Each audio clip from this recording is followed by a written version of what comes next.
And మీ గురించి మాట్లాడుకుంటే అంటే బేసిక్గా ఈ ట్రూ లవర్కి సంబంధించిన కంటెంట్ అంతా బేసిక్గా ఏంటి ఏమైనా చూడడం జరిగింది.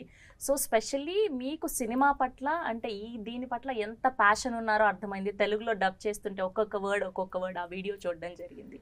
లవ్ టువర్డ్స్ సినిమా మీ గురించి మాట్లాడితే అసలు hats off to you and congratulations for good night. And non గాలి అయితే అసలు ఎన్నిసార్లు విన్నామో మాకే తెలీదు. అలా మా టాలీవుడ్ అందరి మదిల్లో మీరు ఉండిపోయారు. సో ఇప్పుడు ట్రూ లవర్ గురించి మాట్లాడుకుంటే firstly welcome to Tollywood. So ఎలా అనిపిస్తుంది మా తెలుగు సినిమా ఇండస్ట్రీ? నేను టాలీవుడ్కి కొత్త వాళ్ళు ఏమి కాదండి, ఎందుకంటే 2011 నుంచే ఇక్కడ హైదరాబాద్లోనే నేను రైటర్గా పనిచేశాను చాలా ఫిల్మ్స్లో. అండ్ చాలా తెలుగు టు తమిళ్ ఫిల్మ్స్ నేనే రాశాను dialogues. 30 odd films I've written. So Telugu cinema నాకేదో న్యూ అని కాదు. ఇప్పుడు ఈ రోలే కొత్తది, యాక్టర్ అనే రోలే కొత్తది కాబట్టి అంత కొత్త వాళ్ళు కాదు. ఓకే. సో బేసిక్గా యాక్టర్ అవ్వాలన్నది ప్యాషన్తో అయిందా లేదా అనుకోకుండా రైటింగ్ త్రూ అటు నుంచి రావడం జరిగిందా ఏంటి?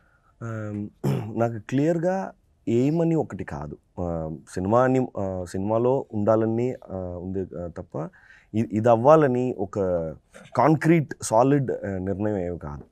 సో అలా ఫ్లోలో రైటర్, అసిస్టెంట్ రైటర్గా, డైరెక్టర్గా, డబ్బింగ్ రైటర్గా, and then I was a quite reluctant actor.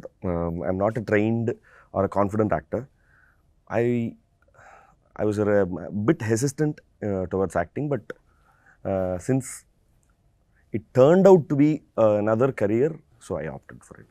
Okay. So మా తెలుగు లాంగ్వేజ్ ఎలా అనిపిస్తుంది మీకు? కంఫర్ట్ ఉందా? యా టచ్ మిస్ అయిపోయింది కానీ ఒక తప్ప ముందు నుంచే నేను నేర్చుకున్నాను 2011 నుంచే.